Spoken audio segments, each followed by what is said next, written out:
this is cool. I loved every second of it. And we met with one of the people, and I noticed that I wasn't nervous at all. Usually when change like that happens, I'm really nervous. I wasn't nervous. I was calm. I was collected. And it was a really great feeling. And I talked to one or two of the kids there, and they said, it's a great school. Just come. Why do you think you felt so calm? Because that was just the mentality of everybody else. Everybody else was calm. Everybody else was feeling good.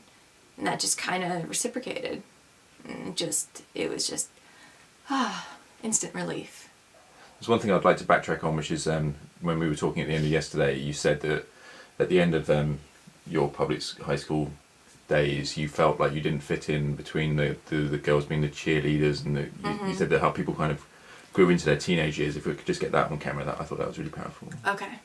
One thing that I didn't feel like I was part of any necessary group of people. I was kind of that group of people that my little group of people was the mix of people who also didn't fit in with the regular groups of people.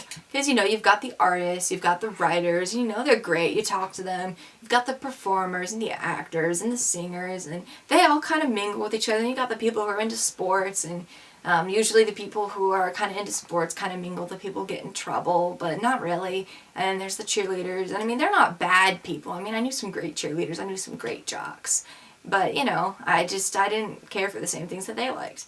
But, I would mingle with the other writers and artists, but I was kind of like a mix. I loved science, and none of my artist friends like science. I loved science. Ever since I was little, loved science. But I also loved writing. Like, I would talk to people about scientific stuff, and then I talk about writing, and they don't understand. I talk to my writer friends about science, and they don't understand. So it was kind of like I didn't fit in either way. There was no real mix. So I kind of surrounded myself with scientific people and writer people, and kind of like where other scientific people didn't really fit in with the really brainy crowd. So they would come over to me, and I would say, like, hey, sit at our lunch table, we'll have some fun. We'll throw some pretzels around, and we would have fun. So we were kind of like the little group of outsiders. That was kind of how we viewed ourselves and how everybody else viewed us. But, it wasn't a bad thing. It was a good thing. Because we were all so different from one another. Like, we were just very different. Like, we were very similar, but so different at the same time. And we all had a lot of fun. And that was a good group of people. And I'm sad that I don't get to see them anymore, and they don't talk to me, but I'm happy for the memories that I have of having so much fun with them. But we were just, we didn't fit in with anybody else, so we made our own little non-fitting in with anybody else group, and we had fun, and it was great.